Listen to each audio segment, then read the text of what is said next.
Hello बच्चों, आज हमारा टॉपिक है बैटरियां।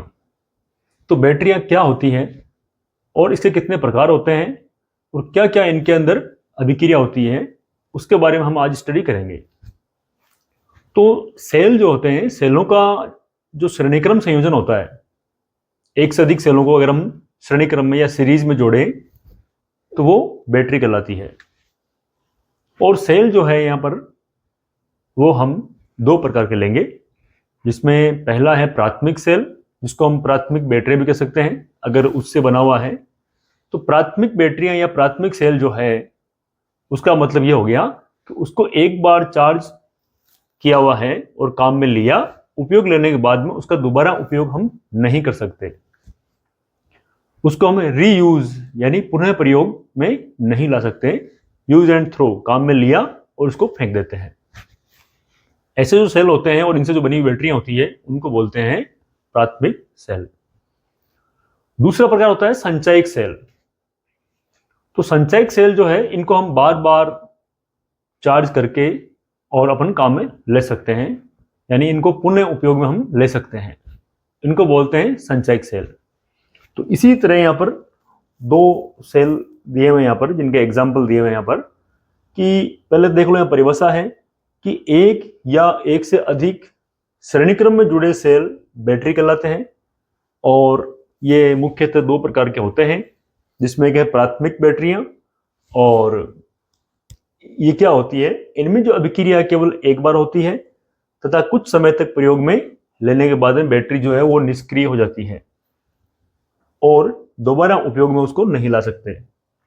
अब प्राथमिक बैटरियों की जो एग्जाम्पल है या प्राथमिक सेल की जो एग्जाम्पल है वो है शुष्क सेल, जिसे लेक्लांस सेल भी कहते हैं, क्योंकि इस शुष्क सेल का जो आविष्कारक है वो लेक्लांस नामक वैज्ञानिक है, तो उन्हीं के नाम से इनको हम लेक्लांस सेल भी कह सकते हैं। जो हमारे रेडियो वगैरह में जो सेल आते हैं, जिसको हम एक बार काम लेकर डिस्चार्ज होने के बाद फेंक देते हैं, वही ये शुष्क सेल है। और इसके बारे में अभी डिटेल से हम पढ़ेंगे, कौन कौन सी अभिक्रिया होती है, किस प्रकार डायग्राम होता है इसका, किसका बना होता है ये। और दूसरा होता है मरकरी सेल। मरकरी सेल भी प्राथमिक बैटरी में आता है। मरकरी सेल छोटा होता है, जो छोटे जो इलेक्ट्रॉनिक आइटम होते हैं, एक तो जो कान में सुनने वाली बैटरी आती है, सुनने वाली जो मशीन आती है, उसमें लगता है, छोटी घड़ियों में लगता है, हाथ में पहनने वाली में, तो ये मरकरी सेल है। ये भी शुष्क सेल में आएगा। इसके बारे में हम डिटेल से स्टेप बाय स्टेप पढ़ेंगे। इसके बाद में है संचयक बैटरियां। तो इन्हें उपयोग के बाद में विपरीत दिशा में विद्युत धारा के प्रवाह द्वारा वापस हम इसको चार्ज कर सकते हैं, यानी आवेशित कर सकते हैं। तो जैसे कि मोबाइल की बैटरी आ गई और घरों में जो इन्वर्टर वगैरह काम लेते हैं, वहां जो बैटरी आती है उनको हम बार बार चार्ज करके वापस उपयोग में ला सकते हैं। तो ये उस प्रकार की है। और एक अच्छी संचयक सेल जो है वो अनेक बार डिस्चार्ज और चार्ज के चक्रण से यानी साइकिल से गुजर सकती है। इसके एग्जाम्पल में एक तो लेड संचयक बैटरी और दूसरा है निकेल कैडमियम सेल। तो ये चीजें थोड़ी सी हमें ध्यान देनी है। अब शुरू करते हैं इनके बारी बारी कि शुष्क सेल क्या है और इसका विद्युत वाहक बल कितना होता है, इसमें कौन कौन सी रासायनिक अभिक्रिया होती है और एनोड पर और कैथोड पर क्या होता है। तो पहले एक चीज ध्यान रखो कि इन सेलों में रिडॉक्स अभिक्रिया होती है, यानी ऑक्सीकरण और अपचयन दोनों अभिक्रिया एक साथ होती है। तो इनमें जितने भी सेल हैं सभी के अंदर रेडॉक्स अभिक्रिया होगी। तो प्राथमिक सेलों में सबसे पहला सेल है हमारा शुष्क सेल, जिसका डायग्राम यहां पर दिया गया है। तो इसमें एक जिंक का पात्र होता है और वो जो जिंक का पात्र है वो काम करता है एनोड का, और इस जिंक के पात्र में एक ग्रेफाइट की छड़ होती है जिसे हम कार्बन बोल सकते हैं, वो काम करेगा कैथोड का। तो ध्यान देना, जिंक का पात्र जो है वो एनोड का काम करेगा और जो ग्रेफाइट की छड़ है वो काम करेगी कैथोड की। अब ग्रेफाइट के चारों ओर चूर्णित अवस्था में MnO2 और कार्बन ब्लैक, जिसे हम कार्बन कज्जल भी बोलते हैं, तो ये चूर्णित अवस्था में बने रहते हैं और ये काम करेंगे कैथोड का।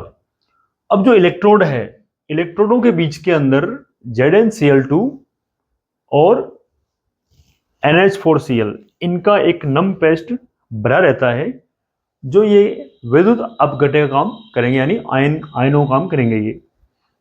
तो अब देखते हैं कि इसमें जो सेल है, ये जो इस सेल में ऑक्सीकरण अभिक्रिया होगी और अपचयन अभिक्रिया होगी, या यूं कहें एक रेडॉक्स अभिक्रिया होगी। तो ऑक्सीकरण जो होगा वो होगा एनोड पर और अपचयन होगा वो होगा कैथोड पर। तो पहले देखते हैं कि एनोड पर क्या रिएक्शन होगी। तो एनोड जो है वो बना होता है जिंक का। तो ध्यान देना, यहां होगा जो जिंक है वो जिंक आयन में ऑक्सीकृत हो जाएगा और 2 इलेक्ट्रॉन यहां पर दे देगा। इसी के साथ कैथोड के ऊपर, तो कैथोड पर क्या होगा, कैथोड पर यह होगा यहां पर MnO2 जो है इसके 2 अणु और 2 मिलेंगे हमें NH4+ के आयन जो यहां से मिलेंगे। ये विद्युत अपघट्य है जो आयनों का काम करेगा, आयन देने का। तो यहां पर ये मिल गया यहां से, प्लस यहां ये जो 2 इलेक्ट्रॉन मिले थे जिंक से वो ये लेगा और आगे बनाएगा यहां पर MnOOH। ये है मैग्नीज ऑक्सो हाइड्रोक्साइड, इसका नाम है मैग्नीज ऑक्सो हाइड्रोक्साइड। और प्लस में हमारे पास ये आगे 2 लगा देना, आगे बनेगा हमारे पास में 2NH3। ये कैथोड पर अभिक्रिया हो चुकी है। अब अगर हमें शुष्क सेल की पूरी अभिक्रिया निकालें, संपूर्ण अभिक्रिया, तो संपूर्ण अभिक्रिया हमें ऐसे मिलेगी।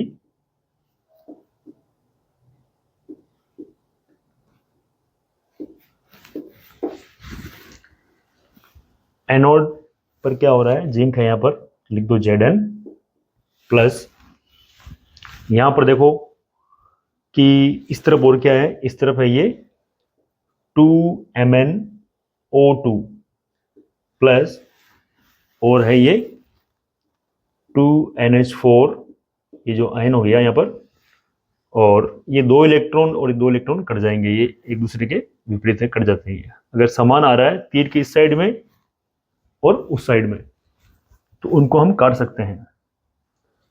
तो ये चीज हमें एक संपूर्ण अभिक्रिया लिखने में हेल्प देगी। और एरो के इस साइड में आ रहा हमारे पास में Zn2+ और ये आ रहा है 2MnOOH प्लस में 2NH3। ये इस शुष्क सेल की संपूर्ण अभिक्रिया है। ये एनोड पर हो रही है, ये कैथोड पर हो रही है। ये है कंप्लीट पूरी अभिक्रिया। अब देखो इसका उपयोग कहां करते हैं, इसका उपयोग करते हैं ट्रांजिस्टर। ट्रांजिस्टर का मतलब होता है जो रेडियो होते हैं पुराने जमाने के, उसको बोलते हैं ट्रांजिस्टर। तो रेडियम करते हैं और गैडियम करते हैं, जिनको डिस्चार्ज होने के बाद में फेंक दिया जाता है। तो ये है शुष्क सेल की अभिक्रिया।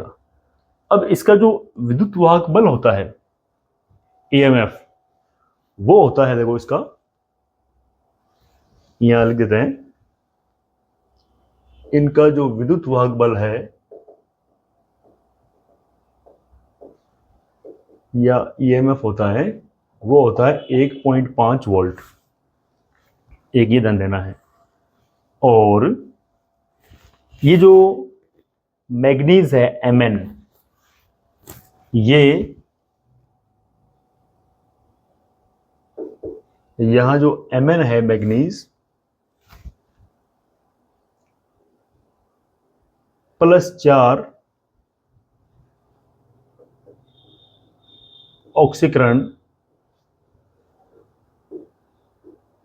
अवस्था से +3 ऑक्सीकरण अवस्था में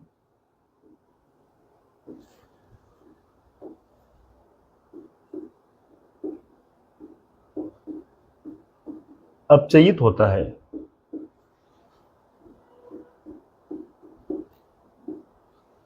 अपचयित यानी रिड्यूस हो रहा है। तो यहां पर ये Mn का हो गया यहां पर अपचयन। यहां पर इसकी ऑक्सीकरण अवस्था है +4 और यहां पर है +3, तो ऑक्सीकरण अवस्था घट गई है। तो ये अपचयन हो रहा है, अगर बढ़ती है तो ऑक्सीकरण होता है। तो ये थोड़ा ध्यान देना, एक तो विद्युत वाहक बल ध्यान देना, एक एनोड कैथोड की रिएक्शन ध्यान देना, और एनोड किसका बना होता है और कैथोड किसका बना होता है ये ध्यान देना है। और ये जो Mn है इसकी ऑक्सीकरण अवस्था में क्या परिवर्तन होता है एक आपको वो ध्यान देना है। बाकी इसके बाद देखते हैं अब मरकरी सेल, और इसमें जो ये Zn जो आयन है और ये जो अमोनिया जो बन रही है ये आपस में बनाते हैं संकुल। ध्यान देना, ये जो NH3 है अमोनिया, वो Zn प्लस आयन के साथ में मिलकर ये जिंक के साथ में संकुल बना लेती है। तो Zn NH3 और यहां लगा दो प्लस का 2 और यहां कर दो 4। ये एक संकुल है जिसके बारे में आप एक चैप्टर है उपसहसंयोजक, वहां पर पढ़ेंगे आप। लास्ट चैप्टर इस फर्स्ट बुक में, वहां पढ़ेंगे इसके बारे में। तो ये संकुल बनता है इसके बाद में। तो ये है पूरा शुष्क सेल का मैटर। इसके बाद देखते हैं मर्क्यूरी सेल। तो मर्क्यूरी सेल एक चमकीले कवर का होता है, जो छोटे जो उपकरण होते हैं उनमें इसका उपयोग करते हैं, और इसका डायग्राम यहाँ पर दिया हुआ है।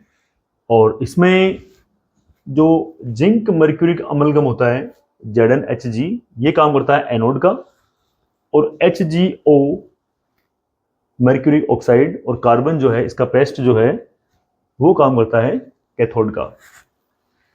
पोटेशियम हाइड्रोक्साइड और ZnO इसका जो पेस्ट होता है वो काम करता है विद्युत अपघटय का। तो यहां पर हमें इससे जो आयन मिलेंगे वो मिलेगा OH माइनस आयन, हाइड्रोक्साइड जो आयन है मिलेगा। अब सेल की देखते हैं इलेक्ट्रोड अभिक्रिया। तो इसके एनोड पर कौन सी अभिक्रिया होती है वो देख लेते हैं पहले। तो इसके एनोड पर यह अभिक्रिया होगी ZnHg, क्योंकि एनोड बना हुआ है जिंक मर्क्यूरी अमलगम, ये जिंक मर्क्यूरी अमलगम है। अब यहां पर क्या होगा देखो, इसमें ये 2 हाइड्रोक्साइड आयन लेकर, यानी इसके साथ में अभिक्रिया करके, और जिंक हो गया ऑक्सीकृत, जिंक का ऑक्सीकरण हो गया, प्लस में H2O बनेगा और 2 इलेक्ट्रॉन यहां से मुक्त हो जाएंगे इस वाली एनोड वाली अभिक्रिया पर। इसके बाद देखते हैं कैथोड पर।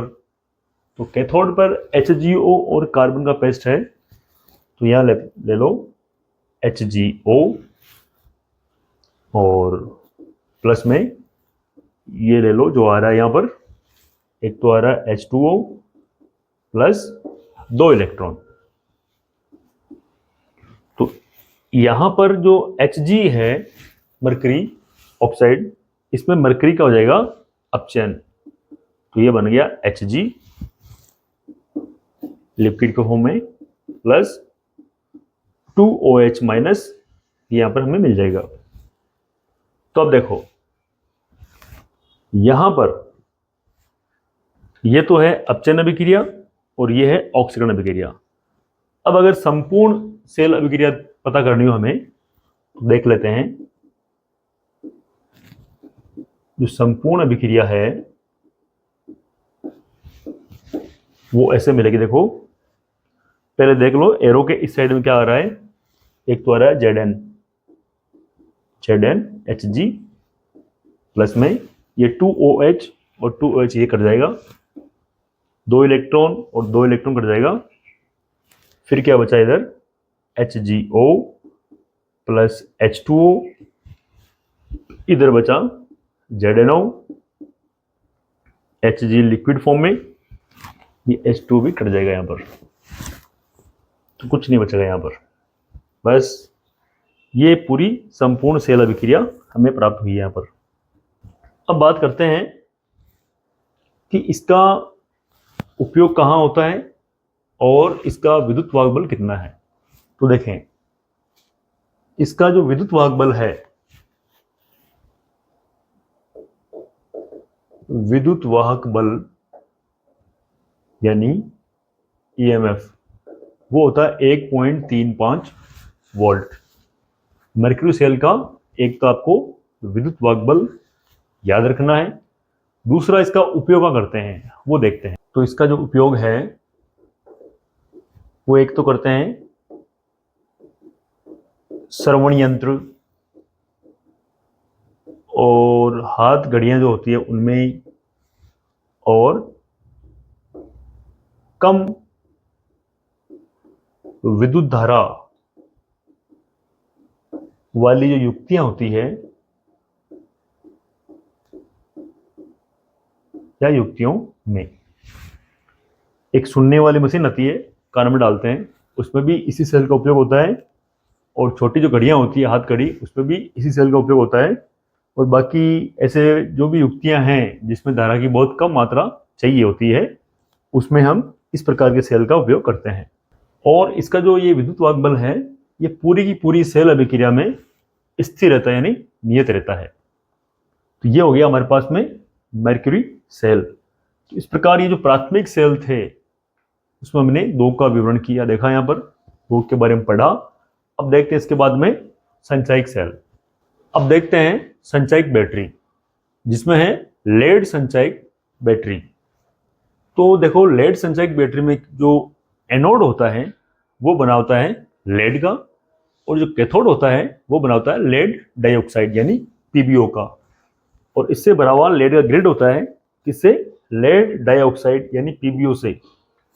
जो डायग्राम दिख रहा है आपको, इसमें ये लेड संचायक बैटरी है और इसमें 38% यानी 38% जो है सल्फ्यूरिक अम्ल का विलयन विद्युत अपघटय कार्य करता है।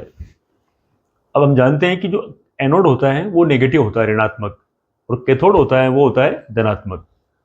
तो इनका जो उपयोग है लेड संचायक बैटरी का, वो करते हैं वाहनों में, और जो घरों में इन्वर्टर लगे होते हैं उनमें जो बैटरी होती है वो इसी प्रकार की बैटरी होती है। अब देखो, इसमें जो रासायनिक अभिक्रिया होगी, रेडॉक्स अभिक्रिया होगी, वो दो भागों में होगी, एक तो एनोड पर होती है और कैथोड पर होती है। तो एनोड पर होगी ऑक्सीकरण और कैथोड पर होगी अपचयन। तो पहले देखते हैं कि एनोड पर कौन सी अभिक्रिया होती है। तो एनोड बना होता है इसका लेड का। तो देखें, पीबी प्लस, अब ये किसके अंदर भरा हुआ है? ये भरा हुआ है, यानी इसके अंदर H2SO4 भरा हुआ है। तो H2SO4 में आपको जो आयन मिलेंगे, एक तो मिलेगा H प्लस का और मिलेगा SO4 माइनस का। तो यहां से हमने ले लिया SO4 माइनस 2, पीबी ले लिया, SO4 माइनस 2 ले लिया। तो यहां पर पीबी का हो जाएगा, लेड का हो जाएगा ऑक्सीकरण। तो ये हो गया पीबी SO4 और प्लस में 2 इलेक्ट्रॉन यहां पर हमें प्राप्त होंगे। तो ये हो गया, यहां पर S लगा दो, इसकी स्थिति है। और ये यहां पर AQ है, जलीय विलयन है, और इसको भी S बता दो, सॉलिड है ये। और 2 इलेक्ट्रॉन यहां पर मिल गए। अब बात करते हैं कैथोड की। तो कैथोड बना होता है किसका? PbO2। और इसमें भी इसका जो विद्युत अपघटय है SO4 आयन, ये ले लो, SO4 माइनस 2 ले लिया, और यहाँ पर इसको भी आप सॉलिड के रूप में ले लो, ये AQ है। अब इसमें 4 हाइड्रोजन आयन भी काम, मतलब योगदान लेंगे, हिस्सा लेंगे अभिक्रिया में। प्लस में ये जो 2 इलेक्ट्रॉन हैं ये यहाँ पर आएंगे, यानी अपचयन अभिक्रिया में इलेक्ट्रॉन ग्रहण होंगे और ऑक्सीकरण में इलेक्ट्रॉन का त्याग होगा। तो अब देखो, तो यहाँ पर PbO2 का अपचयन हो रहा है। तो देखो, ये मिलेगा हमें यहाँ पर PbSO4, यानी इसमें से जो ऑक्सीजन है वो बाहर निकल गया। तो किसी भी यौगिक से अगर ऑक्सीजन बाहर निकलता है या उससे ऑक्सीजन हटता है तो हम कहते हैं कि उसका अपचयन हो रहा है। तो यहाँ पर इसका अपचयन हो गया प्लस में, और 2 अणु हमें मिल जाएंगे जल के, 2H2O, 4H है यहाँ पर और 2 ऑक्सीजन ये आ गए। यहाँ से जो ऑक्सीजन निकले वो इनसे जुड़कर जल का निर्माण करेंगे, तो ये बन गया जल यहाँ पर। और यहाँ लगा दो, ये इसकी भौतिक अवस्था है, S सॉलिड है ये। तो इस प्रकार ये एक कैथोड की पूरी अभिक्रिया मिली। अब देखते हैं कि संपूर्ण अभिक्रिया क्या है इसकी। तो इसकी जो संपूर्ण अभिक्रिया है, संपूर्ण अभिक्रिया देखते हैं। तो इसमें देखो सबसे पहले कि 2 इलेक्ट्रॉन और 2 इलेक्ट्रॉन ये काट दो इधर, और तो कुछ कटने वाला है नहीं इसके अंदर। देखो पहले ले लो Pb एज, और ये ले लो PbO2, ये भी सॉलिड अवस्था में है। और ये जो आ रहा है, ये जो आ रहा है इसको हम सम्मिलित रूप से लिख सकते हैं H2, यानी 2H2SO4। ध्यान देना, 4 हाइड्रोजन हो गए और 2 SO4 हो गए, तो इसको सम्मिलित रूप से लिख सकते हैं हम 2H2SO4। और तो ये तो सारे आगे काम में, इधर आगे बढ़ते हैं। आगे मिलेगा PbSO4 इधर भी है और PbSO4 इधर भी है, तो ये जुड़ जाएंगे, हो गए 2PbSO4 और प्लस में यहाँ पर 2H2 है लिक्विड के रूप में। तो ये इसके संपूर्ण सेल अभिक्रिया हो गई जो रेडॉक्स रिएक्शन है, और ये अपचयन अभिक्रिया है और ये ऑक्सीकरण अभिक्रिया है। तो हमें क्या है कि सेल जो रिएक्शन है ये हमें ध्यान रखनी है। तो ये जब सेल डिस्चार्ज होता है उस कंडीशन की अभिक्रिया है। अगर हम इसको चार्ज करेंगे तो ये अभिक्रिया उल्टी हो जाएगी, यानी उत्क्रमित हो जाएगी। अब देखते हैं इसके बाद में निकेल कैडमियम सेल। तो निकेल कैडमियम सेल का एक तो डायग्राम है हमारे पास में जो बोर्ड एग्जाम में पूछते हैं, और उसकी एक पूरी जो रिएक्शन है, संपूर्ण रिएक्शन, वो हमें ध्यान देनी है। अब निकेल कैडमियम सेल जो है वो अच्छा होता है किसकी तुलना में, इस लेड संचयक बैटरी की तुलना में वो काफ़ी अच्छा बैकअप देता है, लेकिन उसका जो उत्पादन है, प्रोडक्शन है, वो बहुत महंगा पड़ता है। बस यही फर्क है, बाकी तो इसकी तुलना में वो ज़्यादा बेटर काम करता है।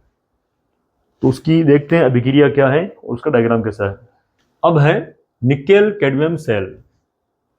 तो इसकी जो सेल अभिक्रिया है वो एनोड और कैथोड में नहीं करनी है आपको सिर्फ यहाँ पर जो इसके डिस्चार्ज प्रक्रिया में जो पूरी कंप्लीट अभिक्रिया है वही लिखनी है।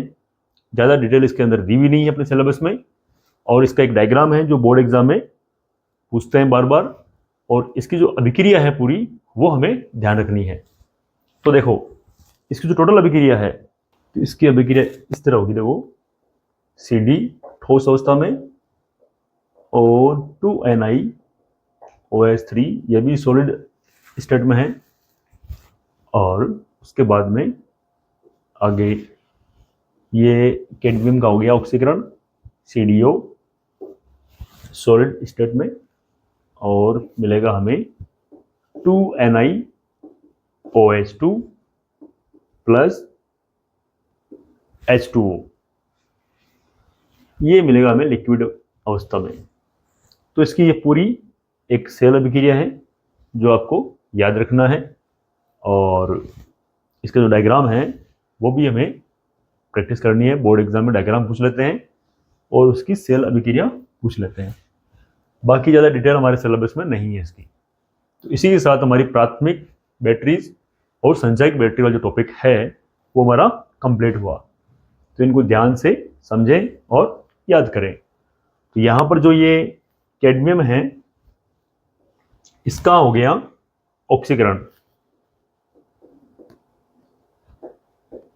और जो निकेल है इसका हो गया अपचयन। तो ये ऑक्सीकरण और अपचयन दो अभिक्रिया हुई है जो रेडॉक्स अभिक्रिया को निरूपित करती है।